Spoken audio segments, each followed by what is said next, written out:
I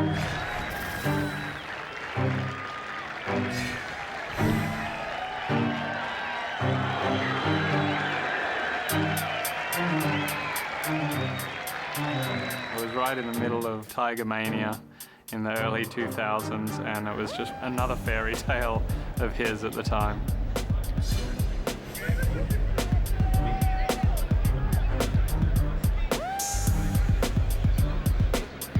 Good odds on that. You'd be safe if you put it not to go in. You throw Saturday in there, and how many people there are sitting around that stadium hole? Adding it being a double breaker, and then the amount of break, percentages kind of keep going down and down. Maybe a 1 in 100 putt, especially in that moment. When Tiger gets really engaged in something difficult, he usually does extra good.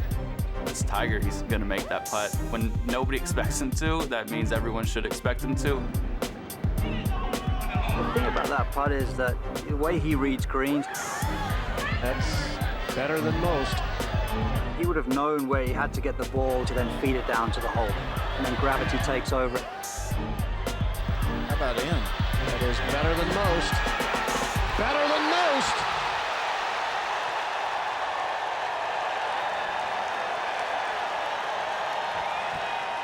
We're back to 14. And I presume Jerry Kelly heard a roar there. We did hear a roar out here, but I'm sure he has no idea what it meant. I was watching it happen. I'm like, oh, look at he's on the back of the green. Maybe he'll three-putt. And the roar, you just watch his whole reaction. I was in the clubhouse. I was finished and I watched it on TV, and you could hear it from the outside being inside in the clubhouse. It was that loud.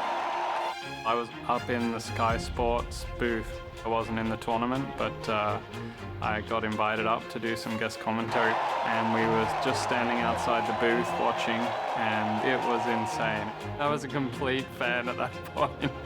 Complete fan. I was watching, I think maybe 3rd grade. I was like imitating him while he was doing that. Coming up out of Australia, I do remember when I first saw that, everything he did just was so good, and I wanted to play more golf because of that.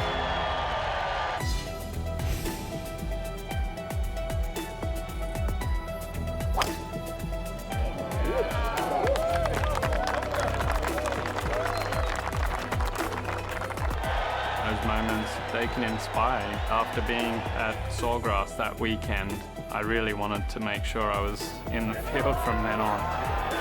Yeah, and Scott survives. So, those little things can really be motivation. That just goes to show how much of an impact he had, especially on my generation growing up. Pretty much sums him up. Making a putt when you need to, or almost doing the impossible. That's Tiger-esque.